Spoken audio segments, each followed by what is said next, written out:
Welcome back to another episode of You're Muted, Scott. Just a squirrel looking for a nut, trying to get out of this rut. Oh, you were truly in the rut there for a second, weren't you? I know, before I press that on mute. Well, Yeah. That's me finally regaining authorship over my own story. Oh my God, I think we have an author in the house today, and someone that knows a lot about authorship. Who might that person be? It ain't me. Me. Where did this person come from? I'm here. Hey, how are ya?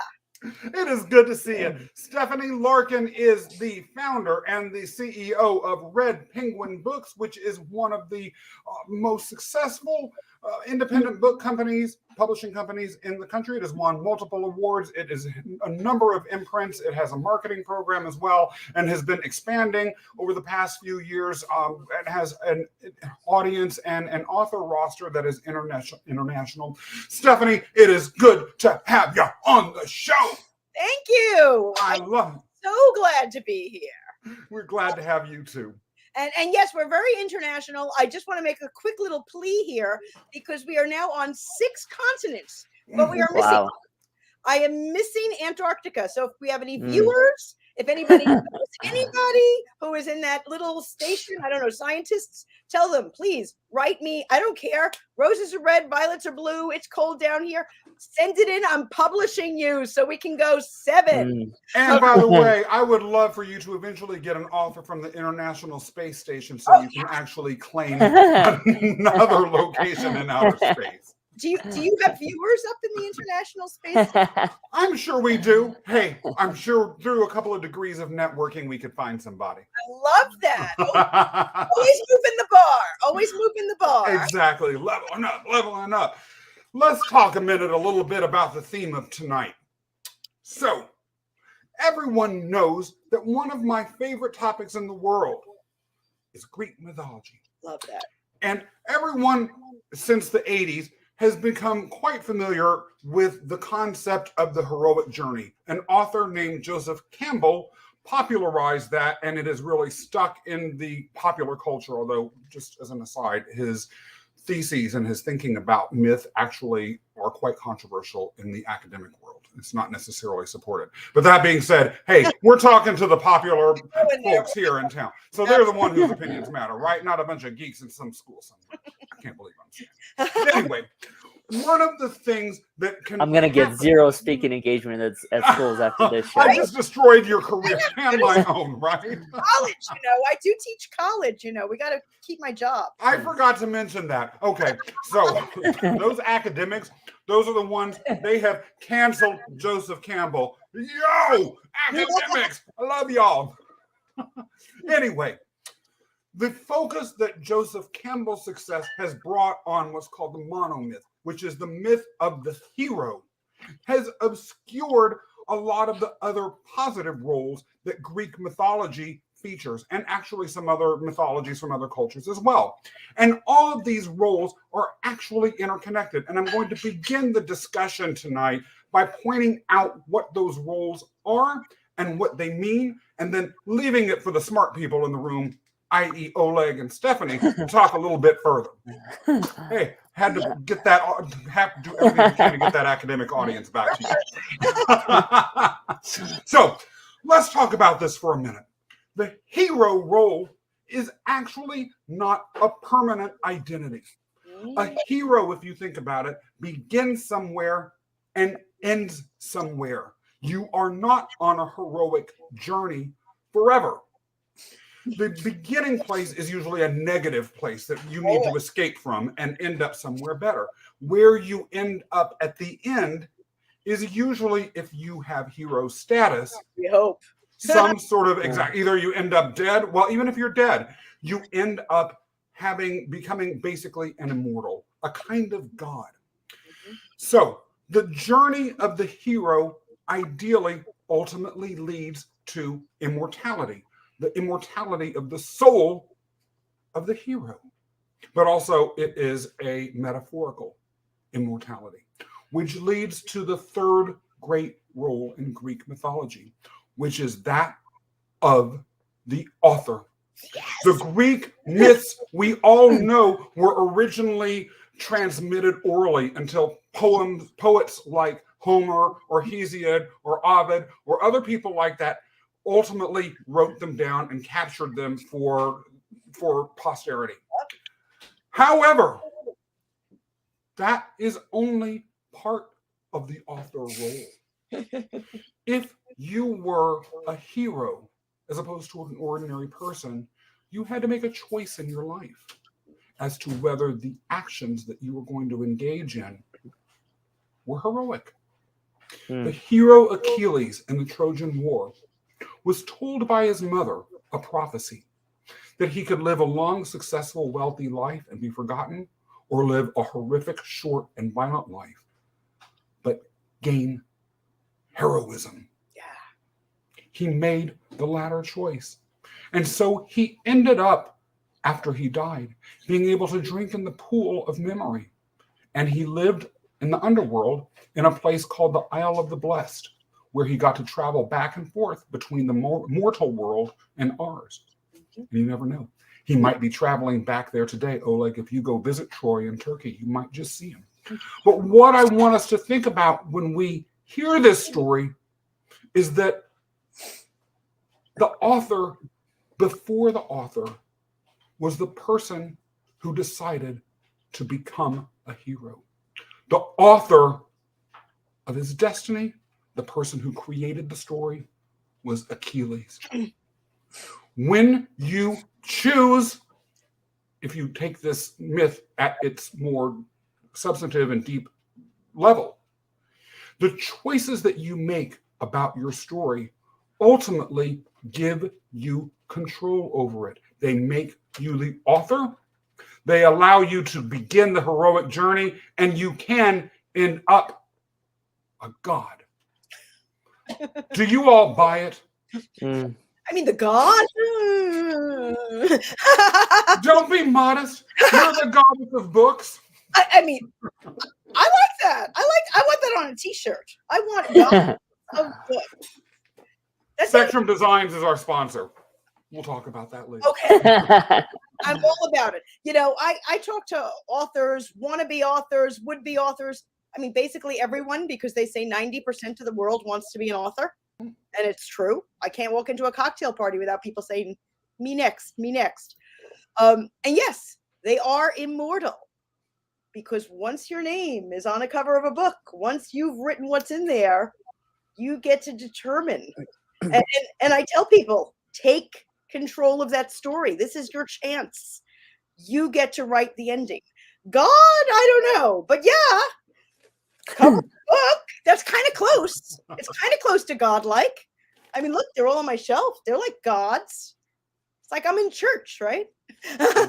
Hey, and let's face it, in ancient times, people considered storytellers their version of celebrities, and there are certain authors that have the equivalence of celebrity. Not only that, but think of it, speakers or other public presenters, they say they've written a book. Half the time people don't ask, is that book any good? That's everything. Yeah. You've written a book, it's like waving a magic wand. Oh, like you've got to have something to say about this. Come on. So I think first in directly answering the question, are you the author of your story? And I would say right now I am, but I will also add on to it. And that is there have been years when I wasn't. I let other people's opinions and their narratives dictate my narrative. In fact, it's taken me, I don't know, however many years, because I didn't set the timer, unfortunately. Maybe I should have. Then I could give you an exact reference point. But for me, you know, it's taken me many years to be able to shed other people's opinions and perspectives as weight dictated the journey that I chose. So I would say right now, yes, I am definitely the author of my story. I think there were definitely times when I wasn't. What's interesting that you pointed out, Scott, is in regard to being a hero. I didn't even think about it in through that lens, as far as being a hero is a temporary position. It's not something that one is constantly in every single moment of their lives, but it's more so something that one achieves and then it allows them to move into a different phase or next chapter or next whatever it might be of their book, of their journey. So I would say indirectly thinking about the question, I'm very fortunate to say that I am the author now, but Yes. I wasn't like that for many years. And I've also it also took me a long time to understand that life is a book, and it is being written every day, Hmm. not solely until it is published, in the physical manuscript. And I think that's one thing that, Stephanie, I'm glad you brought that up, because I do agree with that. I've spoken with many people who say that I want to write a physical book based on their story, and I think they should, because everyone has a unique perspective. Everyone has a unique lens, and yes, we might be going to the same Starbucks every day, but the things that you see along your way are probably drastically different things from the things that I see along the way, or the things that you're learning. So I find that to be a really fascinating concept, how everyone wants to be one. And I hope that with Stephanie's help and whoever else that, that's able to help along the way to get to Stephanie, like they're able to achieve that goal. You know what I love that you said, Oleg, though? Yes, everyone wants to write a book, and I think it's a great exercise to do so, and great to Mhm. have your name on a book. But what you said is even more important, to take control of your own story, Mm, whether or not you're writing it down, to recognize that you are the protagonist. And just like in every myth, in every story function, I mean, Star Wars, you name it, there's that protagonist, there's the bad guy, and in the movies there's that mm, side player who sometimes steals the scene. And then you just kind of say that, oh, like you had people who mm, kind of mm-hmm, scene. I think of movies that a supporting player actually walked away with the movie. The person who was the headliner did not walk away with that movie. Somebody else did. And like you let some people do that. And we all do. mm, We all mm, sometimes let people walk away with our own story, but we got to take it back. Well, that raises an interesting point, though, because you can be the lead and take control of your own story, I would argue, but not necessarily be the hero. So there are Yep. 5 toxic roles that I've identified in mythology, and there may be others that people identify in other stories. And sometimes people are choosing to take on these roles, whether they realize it or not. For instance, they may be the monster. Mm-hmm. Yeah. They may be the villain. Right. They may be the victim. They may be the bystander. They may be something else altogether. Right.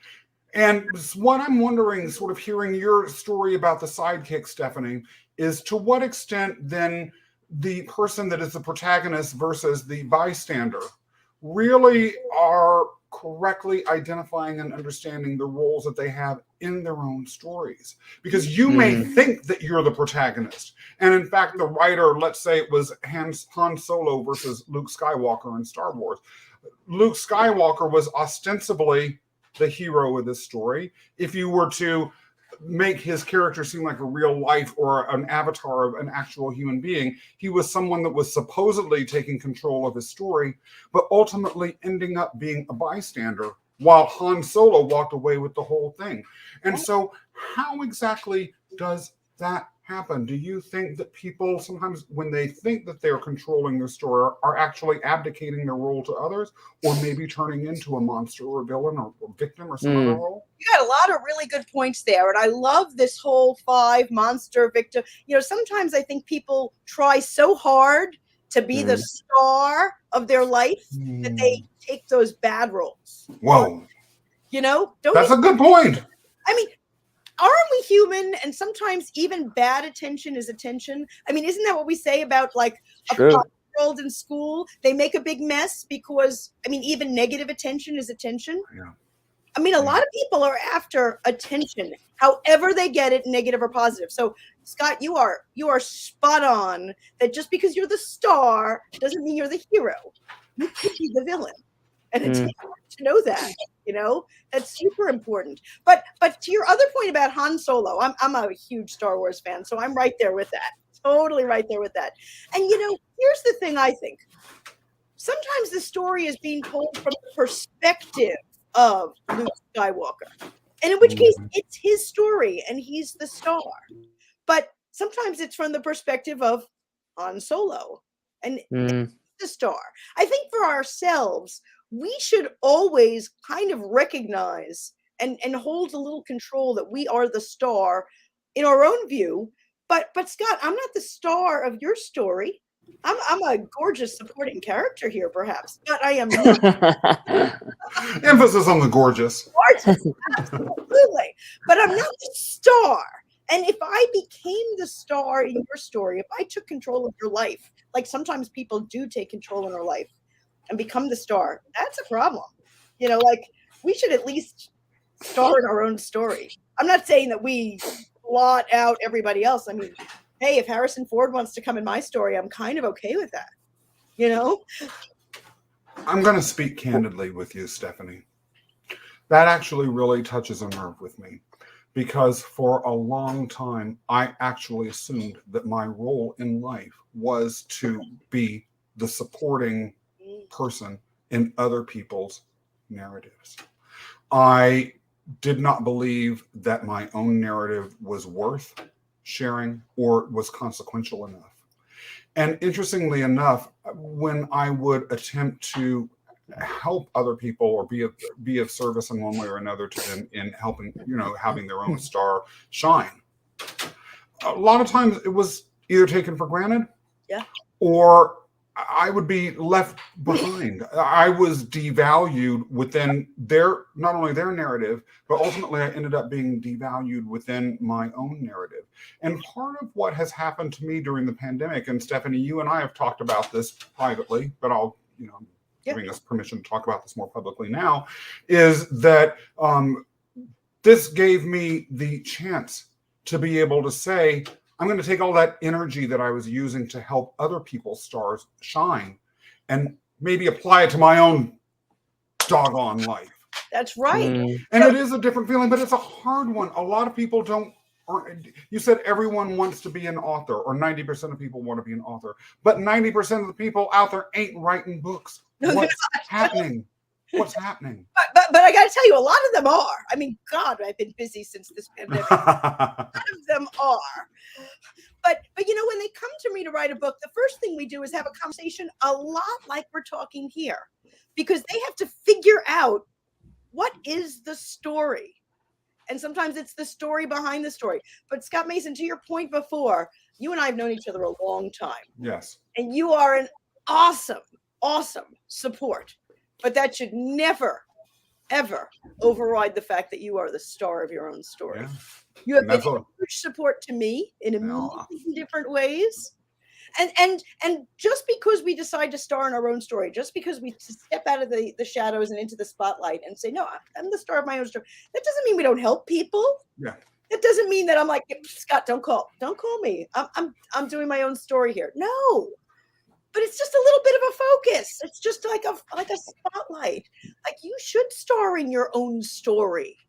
And I'm really so excited that you walked out of there on the stage. Thank you. I'm curious, are there areas in either of your lives or anyone else that's going to be watching to this where you don't feel like you are the author of your story? Oh, yeah. Sometimes. I have 3 kids. I love them dearly. But, sometimes as a mom, it happens that, their story, and all parents know this, because day one, when people forget that my name is Stephanie and I'm just known as, Kathleen's mom. Okay. As soon as you just become known as someone's mom, your story just goes down a little. And sometimes in that realm, you know what?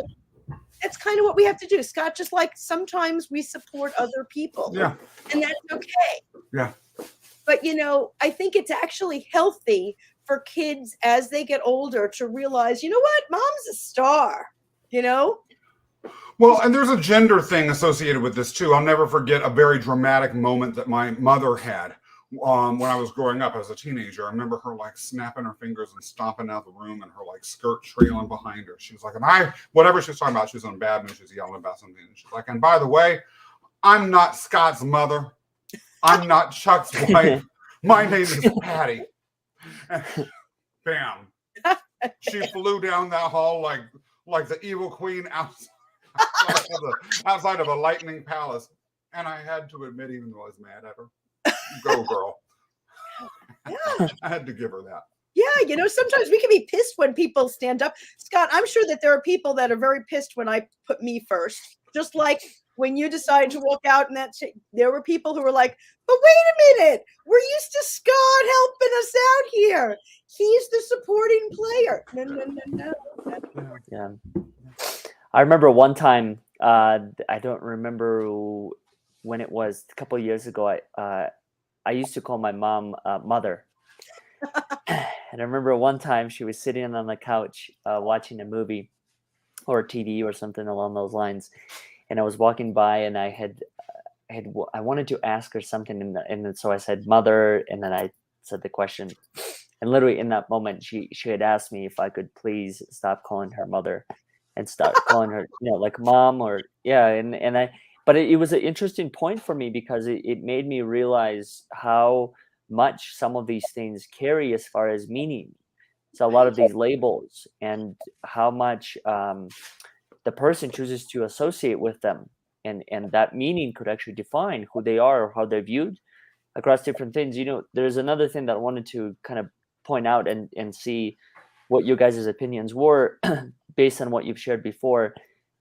What I've also observed as far as one of the other reasons why people don't choose to become authors of their own story is due to denial. Ooh. Denying the role that they're in, or not, or like what was said earlier, not properly understanding whether or not they're the victim or the villain or the monster or many other roles. And I'm wondering, like, is that partially because of protection? Yeah. Partially because of wanting to protect themselves? There have been times where I felt like a victim, but yet I assumed else. There were times where I felt like a hero, but I assumed something else. Yeah. And I wonder, like, where does that actually come from? From your perspectives, like, is that solely based on protection and maintaining a level of safety, or is there something else at play when it comes to that? Well, like, I think you are absolutely right. And you have to get to a point in order to be able to embrace authenticity, don't you? You have Yeah. to strip things away. I mean, it's like an onion peeling away, and it hurts. And people don't want to do it because you have to look in that mirror and say, ooh, that was me. Ooh, not good, not good.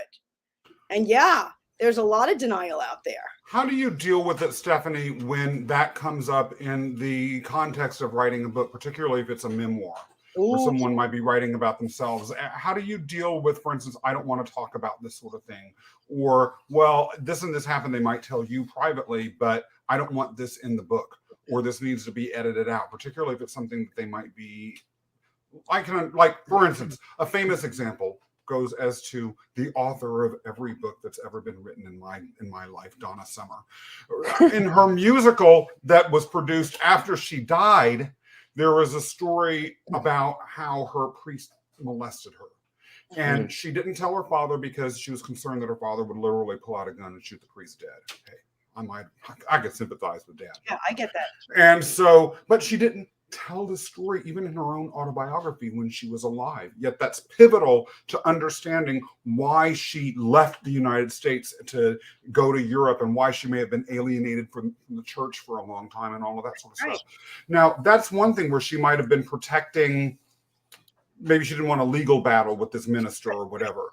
But then what if it's a situation where you're the minister, or where you have done something really atrocious and you want to hold back on that story in order to maintain mastery of the story that you're presenting to the world, Stephanie? What are the implications of that, and how do you handle it? And I see people in stages with this. People will come to me and we'll talk.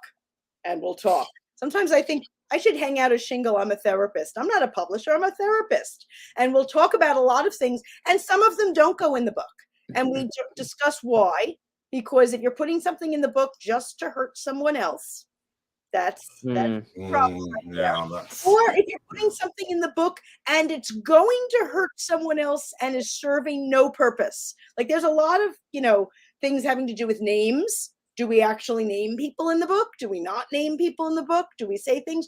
But Scott, to your point, I've had people who come to me with one book And then maybe a year or two down the line, they realize, okay, there's more that I wasn't quite ready to say. Mm. An evolution of thought. Mhm. Sometimes they don't even know it themselves. Mhm. You know, it does take time to be able to look into that mirror. I was speaking with a person just this morning who was abused horribly and released a book about the abuse and came to me for kind of a re-release, a republication. And we were talking back and forth about, okay, are we just taking these same words, or have you grown? Have you evolved? Are you looking at this situation now through a new light? And it was like, yeah, because we're all, like you said, Scott, on a continuum. We're not ever stopping. We're always moving. So the story does change. How do you navigate parts of your story that will hurt others? That's hard. For instance, one thing I talk about that is, and it's something, there have been instances of workplace abuse that I've endured, and they've been abuse. Yes. Not physical abuse, but true, in my opinion, extreme emotional abuse. And I'm not unique in that respect. The workplace in large organizations can be abusive and brutal. But in telling some of those stories, it's possible that I might be hurting the perpetrator, hurting their reputation if someone were to figure out who it is. Now, I'm very careful when I tell those stories that I don't release the identity. Sometimes I may slightly change some of the background irrelevant facts to disguise who it is for legal reasons. Mm. But that being said, someone could, presumably, dig it up and figure out who I'm talking about, and that person might be hurt. There might be people talking about me right now. Well, not only that, but it's possible that in your telling of the story, and this is not to say don't tell it, but there could be somebody in an audience or a reader who's triggered by that story, who actually ends up that story either negatively or eventually positively affects them. Does that mean you shouldn't tell it? I mean, so that brings up a interesting point, though. At what point, where does the responsibility start and where does the responsibility end in telling the story? Awesome point. Because you have to think, and whenever I work with someone, the very, very first thing we talk about before we even get to the story is, what is your goal? Why do you want to tell the story? Who do you want to read it? What do you want them to get out of it? What's the takeaway? Why are we doing it in the first place? Because maybe you should write the whole story and then just stick it in a drawer and leave it there. Honestly, seriously. Yeah. There's a lot of stories that a lot of people can and should write down. I mean, not for nothing. Shouldn't half the stuff people post on social media, shouldn't they have just typed it and then just put it in a trash can someplace and not posted it? I mean, let's be honest. A real Stephanie. You know? But it's true. It's a very good point. What if I were to come to you, and this is a two-part question. So part one, Stephanie, what if I, Scott Mason, were to come to you and say, I have an incredible story to tell, and you ask me what the purpose of it is, and I'm honest, I want revenge. And boy, publishing this book will get me the revenge I want. Part A of the question is, what would you say? And this is a true story, by the way, Stephanie. Disclaimer, now you're destroying my career. I was going to say part A of that is I probably would turn it down, because quite frankly, as a publisher, because my name and my company go on every story that we put out there, we have gone over with our own team here what our own mission is. Our own mission is one of positivity and inclusivity, and that doesn't mean that we never publish bad news. But I will never publish something that the goal of it is to hurt people. That's not where I'm at as a publisher. Now, you have options. I'm not the only one in the world. I might be the cutest, but I'm not the only one. You are the cutest. What if, though, would it matter if I were, let's say, Scott Mason, mega celebrity who has had 18 #1 hits and starred in a movie that just raked in, $1 billion across the globe, and have signed on to be the star of a TV show that's going to be distributed on every major channel around the world. I want revenge, and you all are, you're going to make a lot of money out of this book. So. I mean, I love money. I'm not going to say that money, money does not buy happiness, because, money buys, travel and all those fun things. But no, I don't believe in selling my soul for money. That's a me thing. Not happening. I have turned down books. Nobody's ever offered me so much money that it's like, ooh.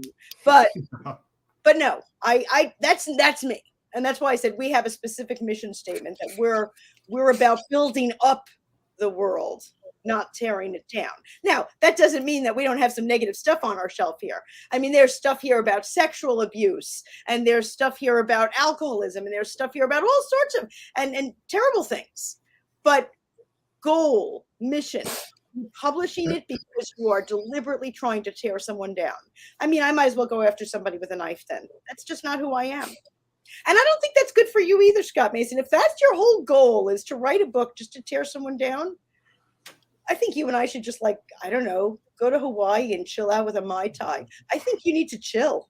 Or just end our friendship forever, right? I would approach you like that, though. I'd say, all that money you're about to offer me to publish that nasty book, let's go on vacation. Well, because it's interesting. I personally appreciate that sort of mission statement. That is definitely how I try and live my life, just so the record's clear. But one thing that is out there, and this isn't an area that I'm as familiar with as perhaps I should be, but I'm glad I'm not that familiar with it also. For instance, paparazzi, or these unauthorized biographies of Princess Diana or Diana Ross, or all celebrity sort of tell-alls. It's hard to believe, for instance, that these books are really, or these magazines, if it's these gossip rags, are really put out there with the intent to build of bettering the world. And, I can't even say it with a straight face. I mean, everybody's got to figure out what they'll do to make money. Isn't that true? I mean, we all kind of make those decisions, and some of us sell our souls, maybe even a little piece at a time if we work, corporate. I mean, one of the joys of being the CEO is you get to say no. I'm not doing that. If instead I was an underling at Random House and they said you're doing that, I'd have to do that. Oleg, you said about the author of your story. I love being, I call myself the head penguin at Red Penguin Books. I love that the buck stops with me, and that's why, because no one can tell me to take Scott Mason's book if I don't want to. I'm not doing it. No. Yeah. I'm the same way. Yeah. I think if anything, giving Scott a good referral to other services might be. I'm kidding. No. But there's something that both of you have said that really stood out to me. First is the whole aspect of a celebrity status, not even celebrity status, but an influencer status, and being put in those positions where you have to make that decision as a publisher or whoever else that the person chooses to work with. The other part that I find really interesting is when it comes to writing a story for whatever that purpose might be, and really identifying that message. So I'm in the process. I've been in the process for however many months by now in putting together my story. And that's to the point of today, so to speak, the different things that I've experienced and ultimately what I've learned, so that people can reflect upon their own journeys and be able to identify similar instances within their lives. And there are times within my writing where I know for a fact I'm writing things based on how I saw it, of certain events and experiences and people that don't put them in the best spotlight. And I'm glad that, Scott, you brought that up, because for me, it's it's a challenge, and it's not a challenge where I'm making it more complicated than it needs to be, but it's more so a challenge in being able to address an actual event from how I saw it, representing my version of the truth without diminishing the truth and softening the language or completely redeveloping a character in order to show the world that at the end of the day, they're a good person. And so that I wondered to what degree people struggle that, not even with writing a physical book, but telling a story about whoever and whatever might have happened, and then diminishing the details or holding back certain details, and then from there altering the story completely. Well, And it after a is true, of while, like, course. that becomes the truth, right? If you Yeah, tell no, it long enough, it becomes your truth. and sometimes we tell ourselves stories and it becomes truth, don't we? Yeah. I'm sure that there are plenty of things, if we're honest with ourselves, that we have told ourselves. But I mean, sometimes we tell ourselves good stories. Scott, isn't that all about mindset and telling ourselves good stories so we believe them? Well, isn't that also going back to the story of Achilles at the top of the hour? He told himself a story. I'm a hero. Right. And Yeah. then because he told himself that story, he acted as a hero and made it come true. Yeah. So, Mindset. so we Exactly. do. We tell ourselves stories. And sometimes we tell ourselves stories and we delude ourselves, don't we? I mean, there are people who are 100%. bad people who have convinced themselves that they did not do that bad thing. Yeah. Yeah. There are There is other, one right out there right now that a lot of people have their eyes on who seems to believe he's doing something very, very good. It's hard to argue that it really Yeah. is. Clearly, this person is deluding himself. exactly. Exactly. But he's told himself that, and he's gotten his little posse to tell him that also. Yeah. And now that's all he believes and all he sees. Yeah. But Oleg, to Mm. your point about writing your story, which I am like, that I'm all about you writing your story. First off, big difference between writing it and publicizing it. You could Mm. decide what goes in and what goes out. But also, what's kind of cool, and I love this when people are writing their story. Writing your story does not mean I woke up at 7:20 this morning. I took a shower. Like, we don't do that. And just even the first decision you make, what we're including and what we're not including, what themes are we going with, what are we leaving out? Just that one decision is a huge decision of the hierarchy of how you see yourself. I don't see myself as a chef, let's say. So my story, you would never hear what I made for dinner any night. Somebody else's story. Remember that Cooking with Julia movie? All she wrote about dinner every night. You have no idea what time she woke up, but you know what she made for dinner.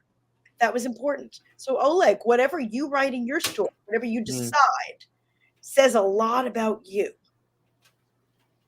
Mm. And what's left out as well.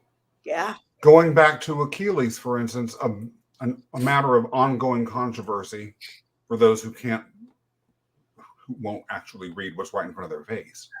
Speaking of Achilles, goes as to the fundamental relationship that he had with someone named Patroclus in the Iliad, which is the famous poem about Achilles and the Trojan War. And controversy is whether Achilles and Patroclus are lovers. And whether the rage that is the central theme of the Iliad is because of basically of Achilles losing the person that he loved. Right. Now, they don't, because it was written in ancient times and they didn't conceptualize homosexuality the way that they do now, the way we do. Right. The authors, Homer, would never have said Achilles was gay. They didn't wasn't even in the language. Yeah, it wasn't. Like I said, they didn't have a word for it.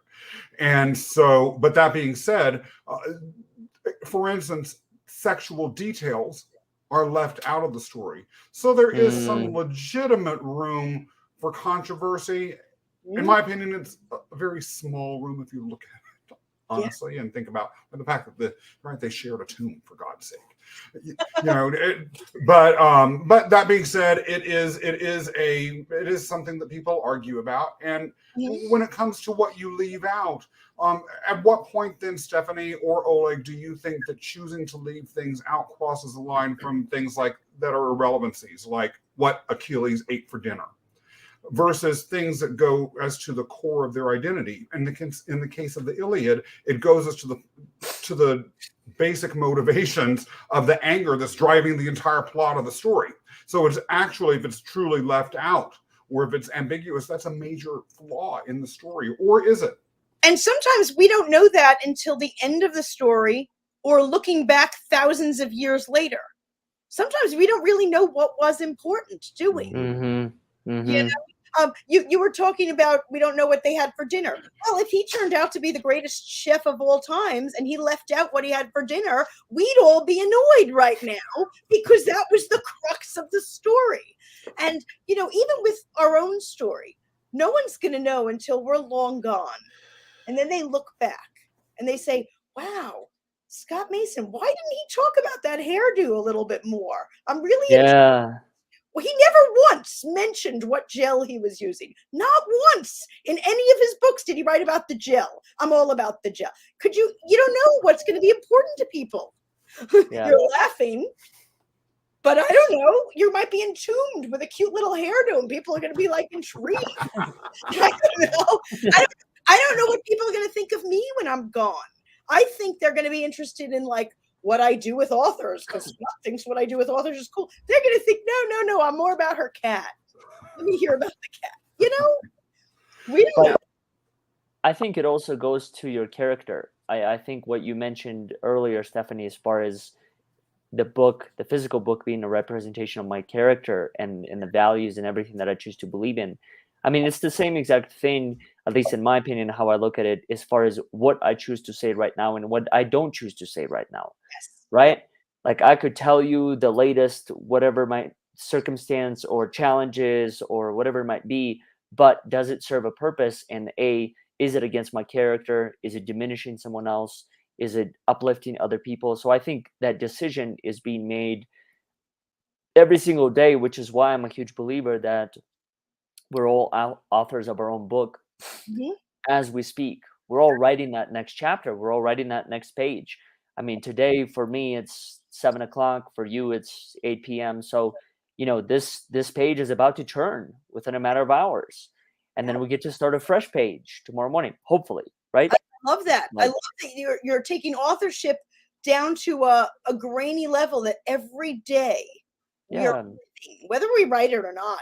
We're living another page and we make those decisions. Kind of like in a kindergarten classroom, there's that little sign and it says like, before you speak, think, is it nice? Is it helpful? Is it hurtful? We should all filter ourselves as we go. Yeah.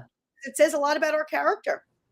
And I think we get to choose the words and we get to choose the sentences within that every single day. And then I know for me, I don't know how it is for the two of you or anyone else, but I've really made it a priority in order to try and understand what are the words that I'm using with myself first, because I realize that oftentimes those are just a reflection of the words that I'm using with other people. So whenever I have negative talk or whatever it might be internally, it's coming out in one way or another, especially in situations where I lose awareness or attention. And then from there, it just becomes all naturally whatever's inside. And I've realized that relatively quickly throughout my own life, and I don't know how it's been for the two of you, but I think words do matter. I think words truly can create or destroy someone else's world in addition to my own. Absolutely. Absolutely. Oleg, I love that you said, I forget exactly how you worded it, but the first words that matter are the words you're telling yourself. Yeah. Whoa. I think so many people don't even realize that they tell themselves words in the morning. That was awesome. And those are the words that matter the most. The words you tell yourself. Wow. You know, this also touches on another subject that Oleg and I have developed on this show, and it comes up periodically, and we both have come to share this. At least, well, I'll be the author of my own story here. I've come to share this. But Oleg has expressed agreement with this. And it goes as to also what we're including in the story or not, which is sometimes there is value in not saying something. Yep. Sometimes I don't need to offer my opinion. Sometimes I don't need to open my mouth at all. Yep. Sometimes the world just doesn't need to hear what Scott has to say about something. And, you know, it goes as to a question that I've got for you, Oleg. And you're on the side of it too, Stephanie, so don't think you're sliding away from anything, because you ain't. you're going to be famous. Everyone's going to know who Oleg is. Mm. And I'm going to decide that I'm going to be the one to write that tell-all story about you. And I can't wait. There's going to be so much juicy stuff in there. Stuff you forgot that you did. But don't worry, I never forgot. And I'm going to make it. And because I can write well, and because I've hired Stephanie's editing staff I'm to ready. help me, I'm ready for this. it's going to be beautiful. It's going to be beautifully written and very, very vivid as well. And I'm going to find some photo of you that's going to be for the cover where you're like walking by looking all distracted and your hair is all messed up. And that's what we're going to use on the cover. How are you going to feel, and how are you going to deal with your story at least potentially being hijacked by others? I think the first thing that comes to mind is I'm not afraid to be myself. So I don't fear being me. I don't fear the authenticity of who I am. I know for a fact that there are times where I wake up in the morning and the hair is all over the place, or there have been times where I did not brush my teeth before going to sleep. I mean, I'm perfectly open and honest about, or transparent about, those things. So I think, how am I going to deal with times where someone else's perception of me is going to take over my narrative, or is going to build a platform of its own? I think the only thing that I can do is stay true to my own word and stay true to my own journey. Yep. There are plenty of people who have written stories about someone else that may not give the most accurate description of that person. But I think at the end of the day, as long as I choose to believe in the fact that I did whatever and I align with my values, I think that's the only thing I could do. Because I can't control what you're going to do. I can't control your journey. And if anything, I think what I would probably accept in that moment, as I've had to accept by now, is the fact that your journey is your journey. I mean, look, one of the challenges I bet all three of us have experienced this at some point or another, where there was a negative remark that was written about you, or there was a remark that was written about you that you may not fully agree with. Mm-hmm. There might have been a private message sent to you disclaiming certain things that you might not have agreed with, right? What are you talking about, Oleg? Personally, right now, I'm talking about myself, but it sounds like the two of you can relate exactly to what I'm saying. But in those moments, like, I try to remind myself of, yes, this is a person who sees me through X, Y, and Z lens, and they may not be entirely accurate with mine. But at the same time, I can't necessarily say, hey, you're wrong, because to a degree, maybe their truth is their truth. Yeah. Right? Yeah. And my truth is my truth. Like, I might have chosen to say X, Y, and Z. Someone then spins it from a completely different perspective. And then at the end of the day, who's right and who's wrong? Right?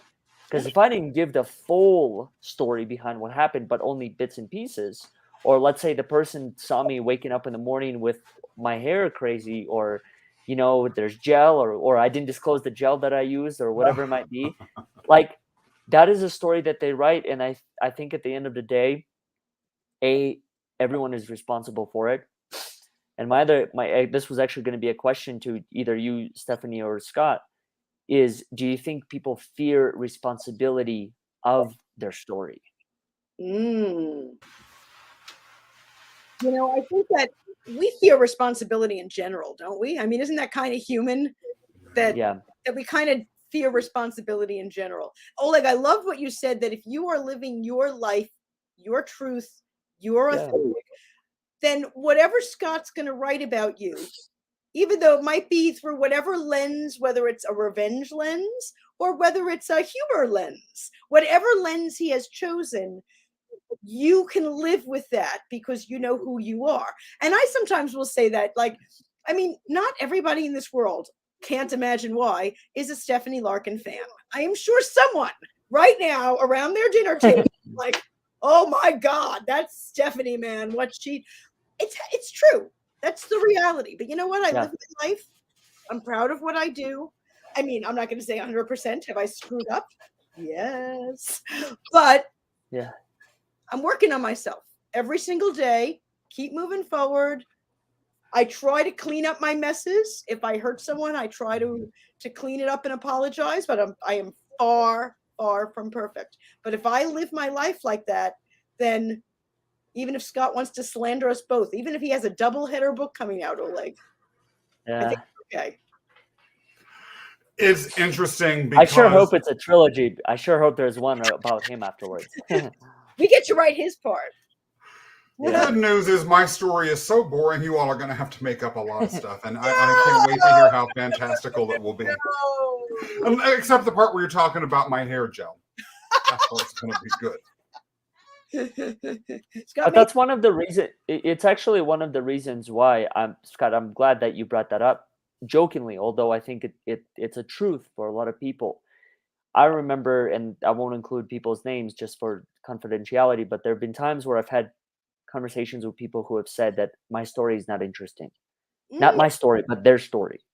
I would ask them. I said, tell me more about who you are, and they would say, oh, there's nothing interesting about me.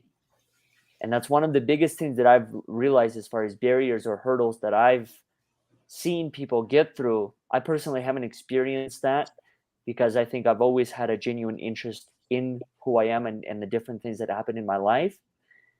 And I think also reflection has helped me tremendously in developing even greater curiosity for my own story. But I have found many people say what you just jokingly said, Scott, and that's my story is boring. But it's true. I mean, Stephanie, I bet you can relate to this. There are a lot of people who have said, like, it's not interesting, it's not worth sharing. And then what ends up happening is that that's just one additional perspective that doesn't get put out into whatever the sphere, whether it's the entire world or their family network or their friends. And then from there, it doesn't create any additional opportunities to get to know that person for who they really are. Those people are getting the problem that you talked about before, that the first thing they say every day to themselves is that my life is boring. I am as a person am not interesting. Nobody cares.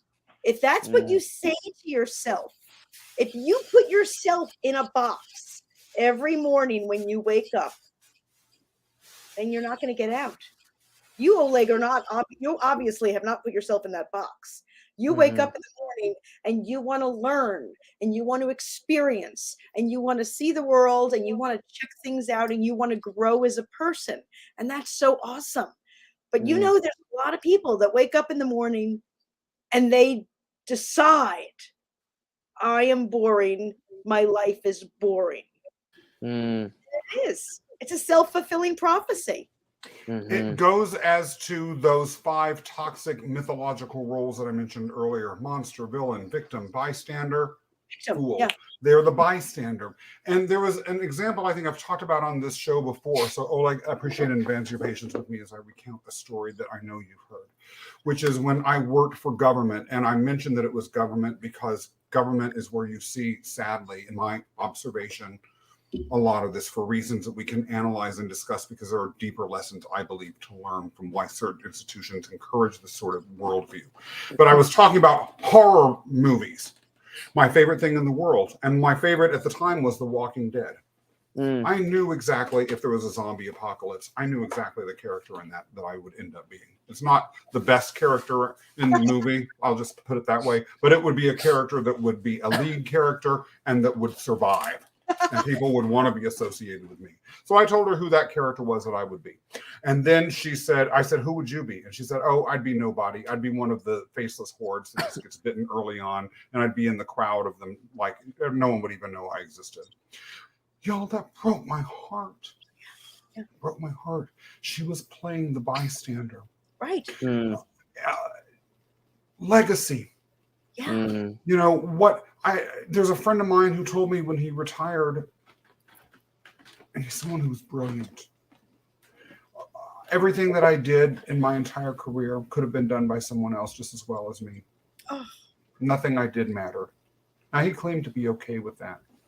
But it goes as to a fundamental thing that I've raised here and I'll raise now, and I'd be curious to hear any additional thoughts that either of you have around this, having had the conversation on this topic, which is perhaps that telling or choosing to be the author of your story might just have an ethical component to it.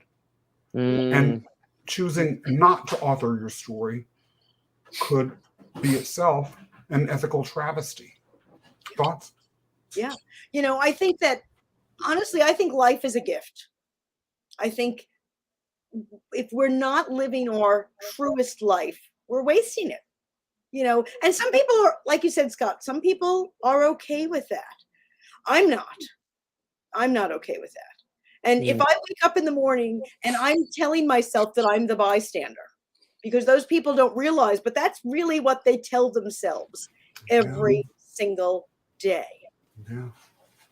And that's not what I want to tell myself. But of course, some people also tell themselves every day that they're the villain, don't they? Yes. Yes. And that's just as unethical, isn't it?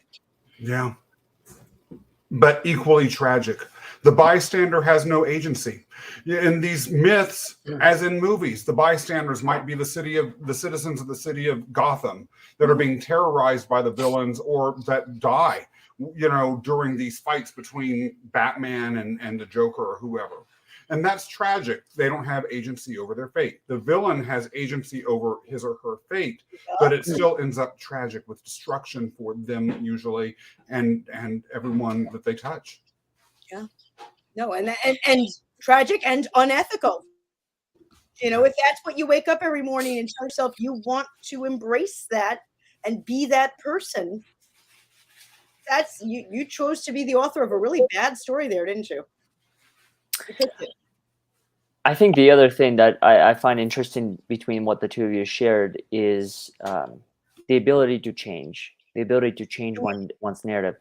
Stephanie, you mentioned earlier a remark about having made however many mistakes but taking ownership of them.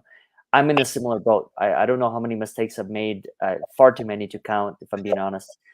But at the same time, I think even with those things, those imperfections and the daily flaws and the moments where nothing's going quote unquote according to the plan, still choosing to take ownership of it and knowing that those were the things that I had to get through in order to have the story that I have today is equally as important, I think, when it comes to living an ethical life and being honest and transparent with who I am.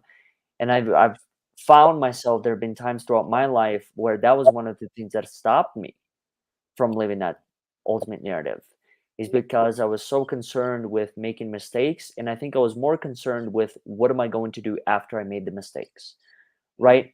How are people going to view me? How am I going to view myself? How am I going to be presented to the rest of the world? Will I have the ability to change my narrative after I took this next step or made this next decision? And I think that's one of the beauties. It's a double-edged sword. It's a blessing and a curse of living the story. I wholeheartedly agree with you, Stephanie, as far as life is a gift. Yeah. I think every single breath is a gift. Now, have I fully embraced that? Absolutely not. I don't think it's possible. I don't think it's for me. Yeah. No. I haven't found a way to embrace the fact that my next breath could be my last. I still bank on the fact that there's going to be some sort of future, but that's solely because I have an optimistic view and I carry a lot of hope of a possibility for the future, a possibility for a deeper or a more fulfilling or a more eventful narrative. But I think I just thought it was an interesting point that you brought that up that is worth noting again, is the fact that you can change the story. You can rewrite the script at any given moment. Yes, you can. Regardless of what you've done and regardless of what I think one has been through. Now, obviously, I'm only speaking from my perspective and the experiences that I've had in my life, but I genuinely believe it's possible. Absolutely. You turn the page every day. You turn the page. And just like any great novel, all of a sudden, we can have a total change, can't we?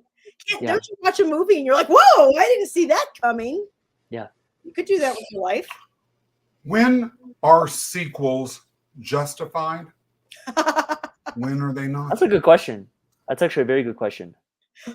Is that a marketing question or is that... No, actually, that's a great response, because you know what, it occurred to me even as the words were coming out of my mouth. Sometimes they're justified because they make a lot of money and people will sell that. Yeah. Like seriously, have we needed 9, 10, 12, however many Star Wars movies at this point? Come on. And however many, did we really need Star Trek Picard telling the story of a man when he's in his late 80s at Card. this point? Come on.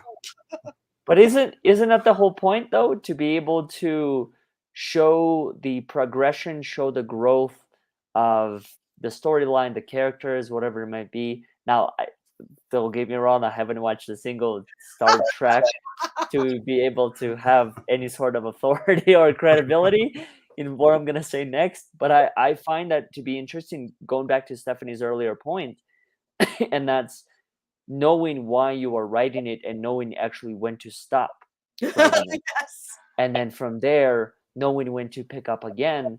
And like, I think with memoirs, Stephanie, correct me if I'm wrong, but I think it's more about the growth, It's a right? lot. The growth of you as an individual, the Mhm. growth of you as a contributing member of society or whatever it might be.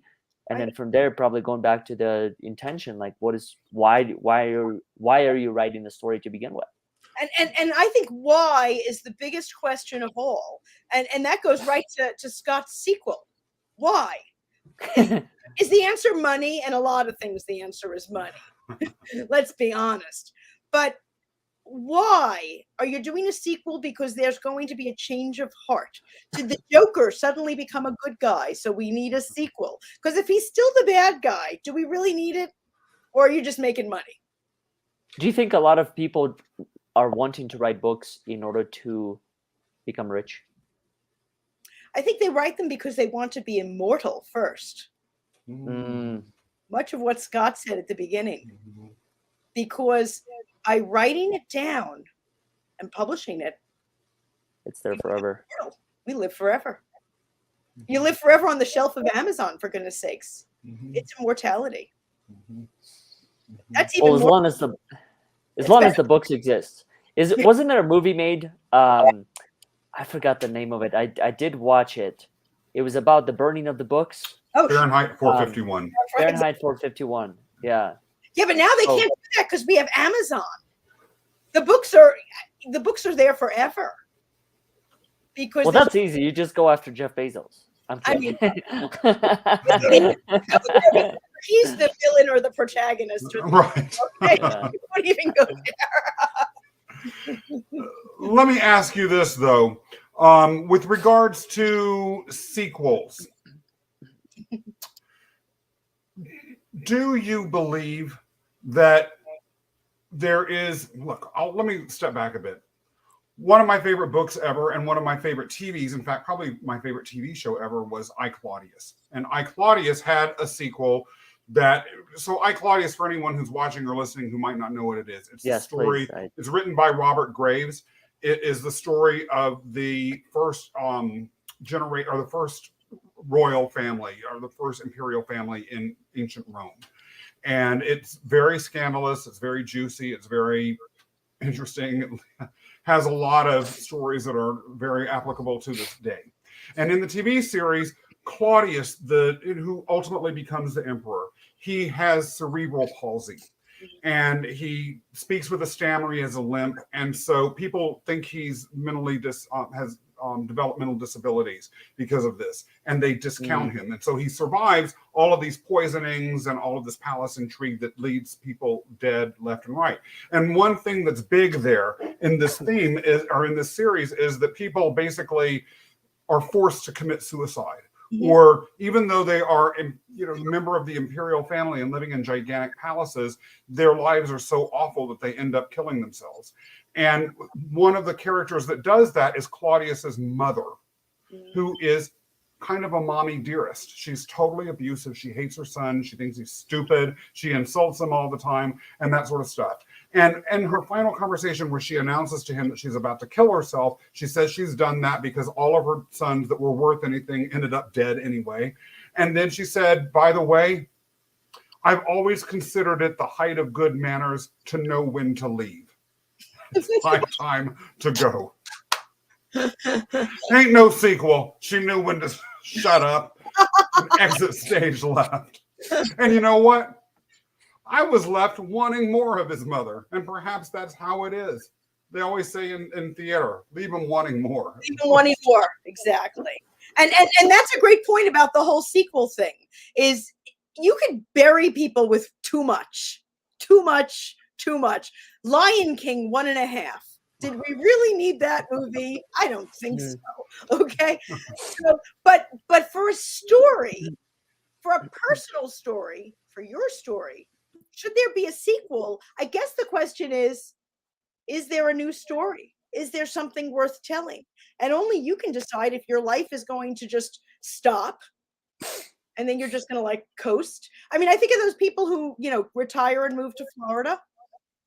Does that mean that they just end the story? Like if you talk to someone and they only talk about their life before, say, 65, and then they move to Florida and there's no more story, well, then there should be no more story. High school. Mm. Right?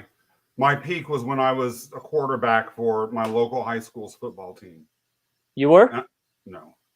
I was gonna say. People, well, you weren't. You can't start with a story like that. That's like the ultimate dream of any person. Yeah, I was not. That wasn't me. But that leads into an interesting question. I read a biography of Adolf Hitler one time, and one of the things that it pointed out was that he and his propaganda people freely told lies about Hitler's past to create a mythology that was completely BS. Yep. And they just said any old thing. And I kind of wonder, going back to a point you made earlier, Oleg, if we say things enough, if we tell ourselves a story and everyone believes it, after a while, does it become true? If I hey, one of the things, I was inducted into my high school's Hall of Fame back in 2017, I think. Lucky me. And when they did the introduction, one of the things they said about me was, he was very obscure. There wasn't not a lot of people knew it, right? Something like that made me seem like I was just in some sort of background. I was like, oh, I didn't know I was that obscure. I thought I was here, present, and awake and aware and participating in things the whole time, but I wasn't. So since I was obscure, it occurred to me that gives me room to create any old story about myself. Maybe if I said I was a quarterback of my high school team and won a zillion games, hey, I was so obscure, there's no record they can't prove I didn't. That's right.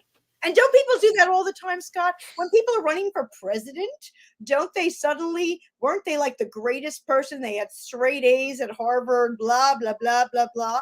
I mean, goodness, I had heard at one point that some higher up in Yahoo didn't even graduate from college and had forged the documents. People make up stories all the time. Yeah.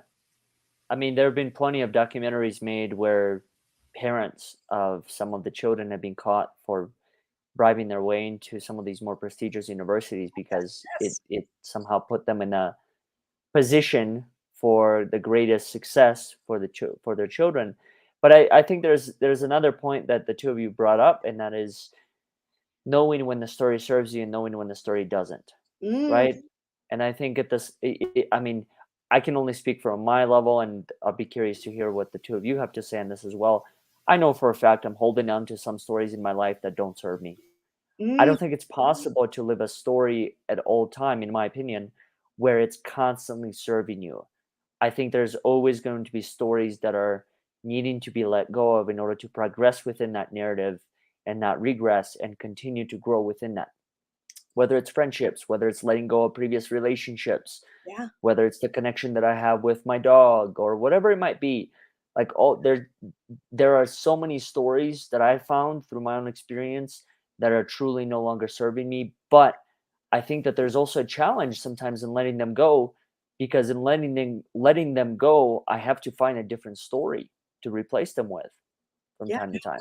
I love that. And I love the insight of looking at your life and saying, what in my life is not serving me as I move forward? Too many of us carry way too much baggage, don't we? We like carry all this, like, those people at the airport who have like 85 oversized bags, and we laugh at those people. Okay, but isn't that really all of us in life? That's probably why we have the back problems. It's not necessarily health related. It's the fact that we're carrying too many stories. We do. We carry a lot of baggage, and a lot of people, like you said, Oleg, if we really looked down the list and said, how are these people, or all these people on this list serving the life I have, or the life I want to walk into?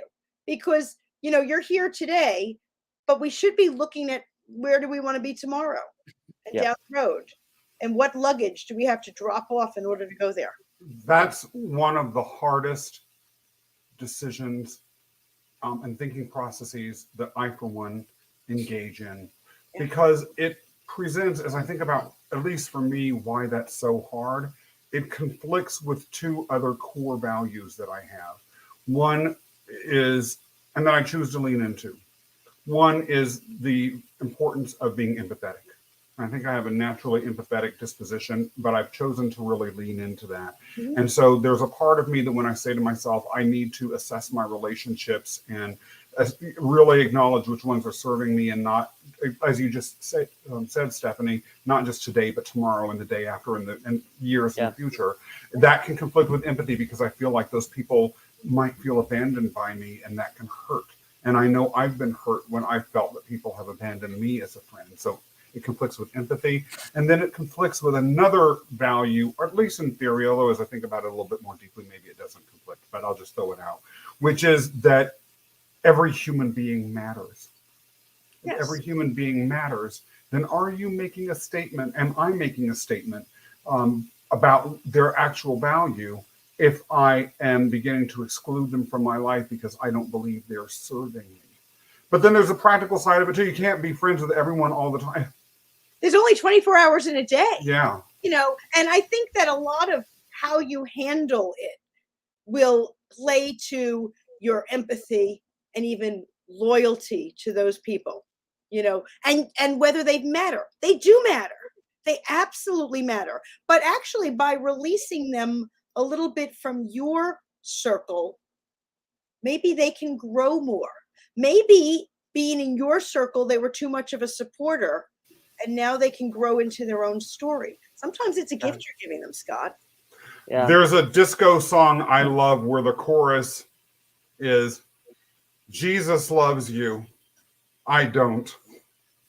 Maybe she was helping him out by letting Jesus be the source of all of his love as she put her foot on his rear end, kicked his ass out the door. No, but I think there is a point within that. I think that, yes, everyone does matter. I think everyone belongs to where they are, but I also believe that everyone and everything has a purpose. And I don't believe that that purpose is a lifetime purpose. Right. I think that purpose, just like the saying is that people come into your life for a reason, a season, or a lifetime, I think it's the same exact truth behind that. I think for me, in understanding that, yes, that person still matters, but he or she served the purpose just like I might have served the purpose for them. Because that's the other part about this story that's, I think, for me, relatively complex to figure out is, let's say I make the decision to not be engaged with a particular person, and I'm thinking that they have served their purpose. They might have made that decision long before I did. And you They were might that. have made exactly. And so I think in that moment, how I choose to process that is, I continue to remind myself that yes, everyone does matter, but I don't choose to assign a lifetime purpose to every single person that I come to cross paths with, because I don't think that's reality. No, it's not. And it takes a lot of insight and discernment to figure out which people are which, isn't Yeah. it hard? Sometimes we hang on much longer than we should, and sometimes other people hang on to us much longer than is good for all of us. Yeah. Relatedly, then, Stephanie, how do you know when a book is too long? Well, I could be pragmatic and tell you that a novel should be somewhere between 80 and 120,000 words. And if it's too long, we cut it. Novellas are 30 to 70. There are certain lengths for certain books, in other words. If somebody is looking at a book type, now, are there books that go over that? I got books on my shelf that go well over that. So that's the first question is it too long for that one book? If it's so heavy that it's going to break someone's toe, then yes, Scott Mason, it's too long. Huh. But I think the question really has to do with story arc. You know, I Yes. love that you were talking about, you know, every single story in the world is about a protagonist who has a problem.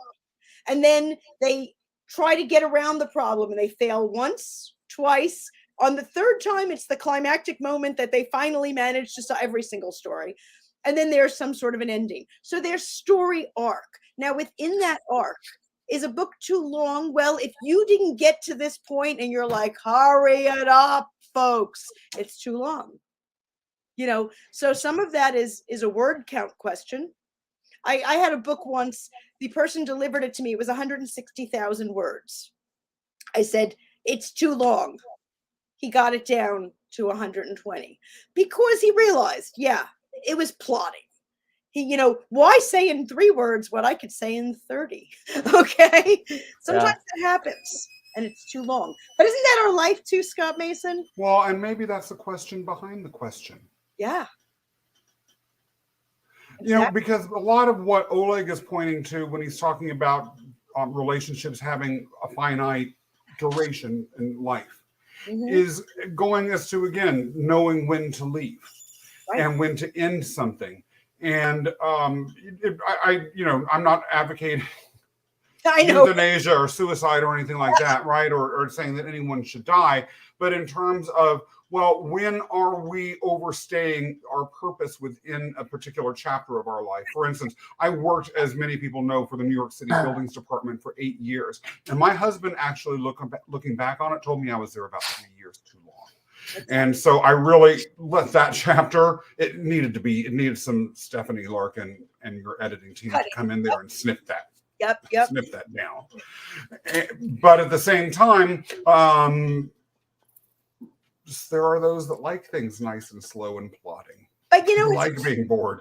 It's a funny thing with books too.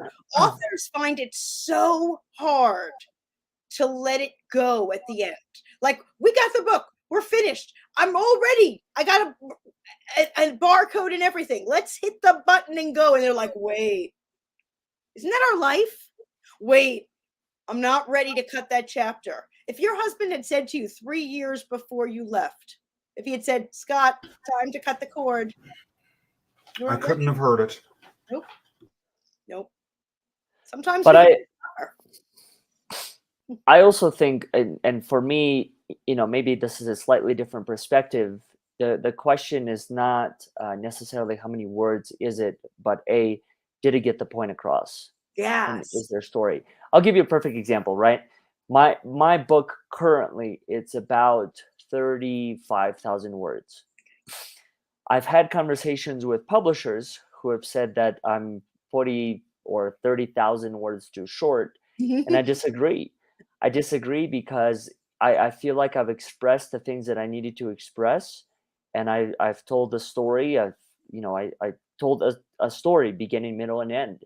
Right. And I think what I've found myself sometimes doing is I've read plenty of books where there was just fluff.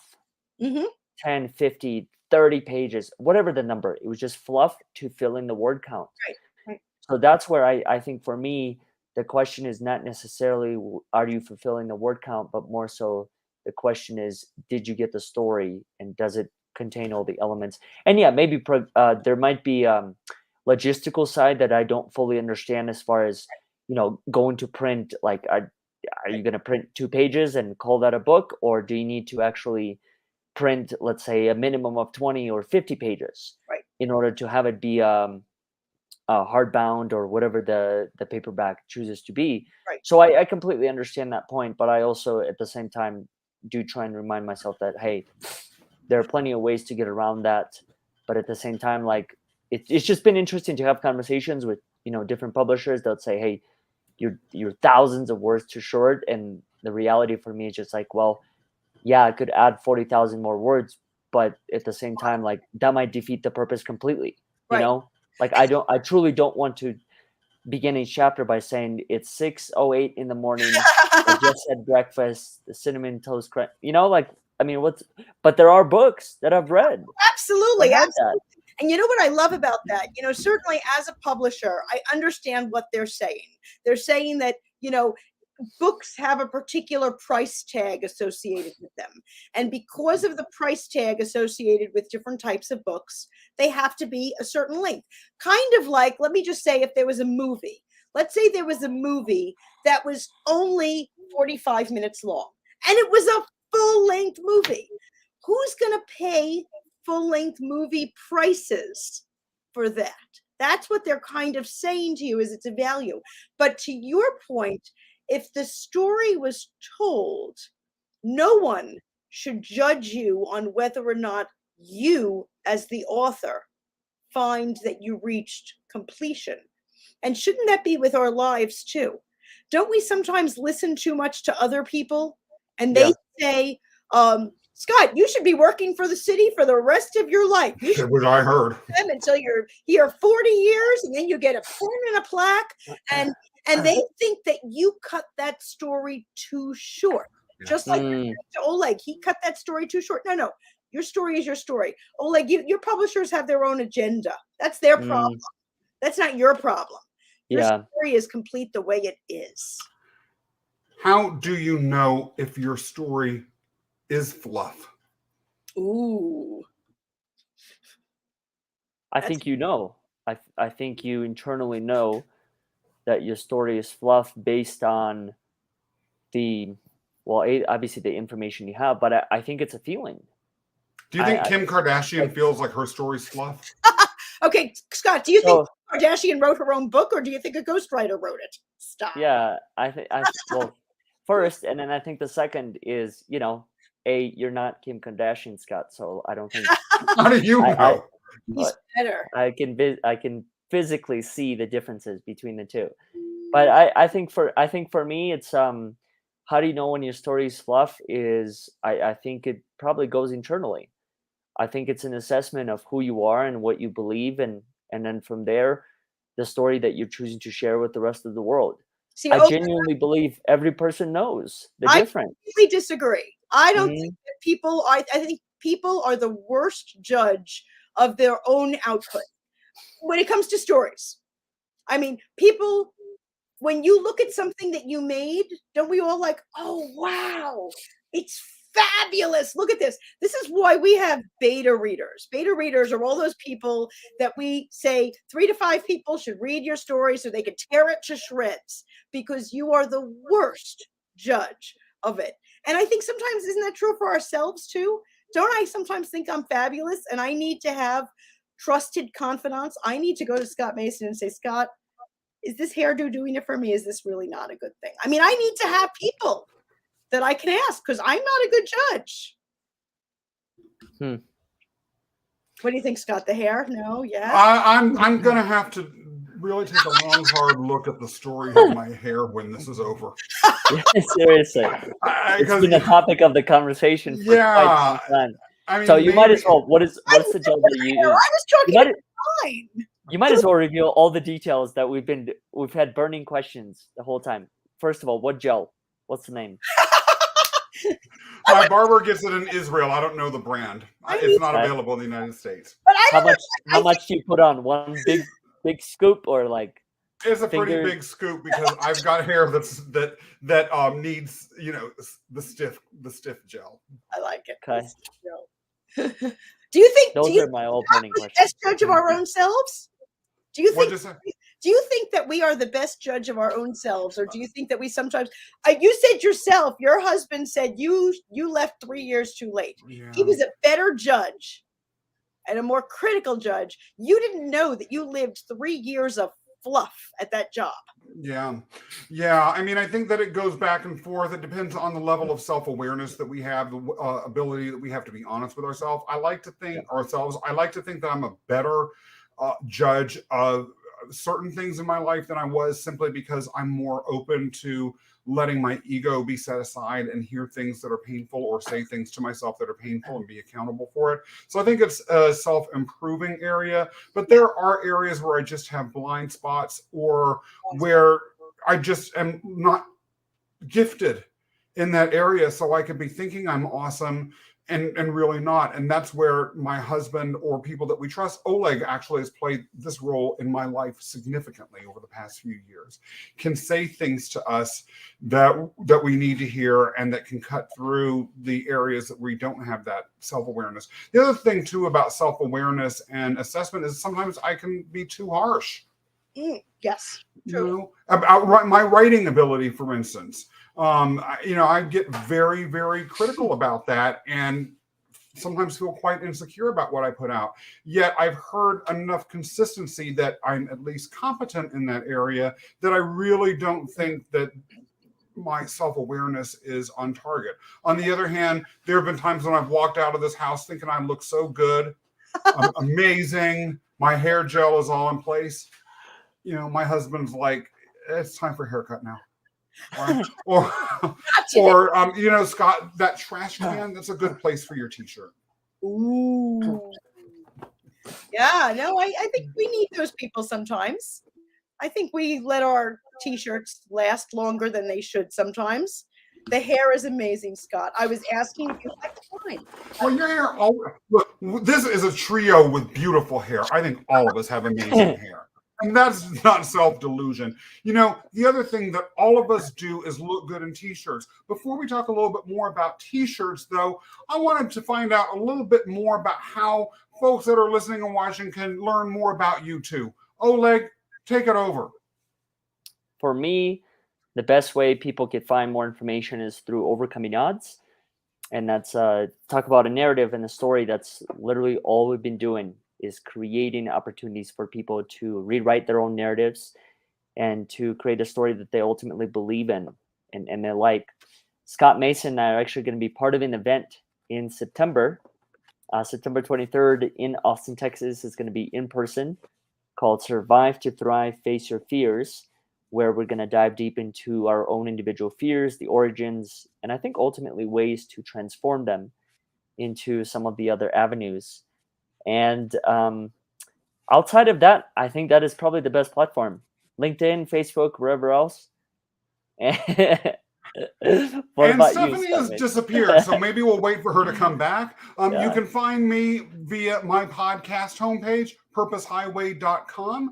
And Purpose Highway is exploring the changes in our culture with regards to the decline of a lot of the institutions that have connected people vis-a-vis things like ethics, purpose, and spirituality. It focuses on people that study these sorts of changes in our society for a living, as well as people who have had transformations in those spaces, and individuals who are charting new pathways for finding connection to other human beings through innovative approaches to purpose, spirituality, and ethics. Stephanie, how can Stephanie people is find out back. more? Oh, I just said, you're Stephanie's back. back. You're here for a sequel. Stephanie, because I- how can people find out more about you? I decided my story needed to continue, so here I am. Yeah. Please do come and find me so we can find out what your story should be. My website is redpenguinbooks.com. Red like the color, penguin, Penguin, like the fabulous bird, books.com. And connect with me on LinkedIn or Instagram at Red Penguin Books. Would be great. Love it. I've got to say, Scott, by would the you way, like to, oh, go I was ahead. going to say, Oleg. would you like to introduce our sponsor and closing remarks, considering your earlier remark about Adrian's network and the connection between the three here? I absolutely would. First of all, Adrian is a connection between the three of us. And before I get into that final set of remarks, I actually want to point out that my story and Stephanie's has intersected in a way that ultimately led to the three of us being here tonight in a way that's unexpected. Because in 2019, Stephanie Larkin invited me to a Christmas party. And it was the last Christmas party that I went to that was live before the pandemic. We had no idea as to what was to come. And at that Christmas party, I met a woman named Leah Frankel. And Leah Frankel and I hit it off. And because of Leah Frankel, I now know and am dear friends with Oleg Lohid. That's No way. the power of a story. Yes. Oleg and I would not be friends, actually, but That for is you, Stephanie. incredible. Beautiful. Well, I'm glad I threw a party. I'm glad. Now, let's talk a little bit about t-shirts. I will tell the story of our sponsor, Spectrum Designs. Spectrum Designs is a t-shirt printer and apparel embroidery company that employs people that are principally employs people that are on the autistic spectrum. People on the autistic spectrum have a close to 90% unemployment rate. Spectrum not only does high quality apparel printing and embroidery work, but they provide real, meaningful career paths for people who might not otherwise have opportunities at all. You can find out more about them on LinkedIn or Facebook, and you can also look them up. You are going to see more about them once you look at the following video.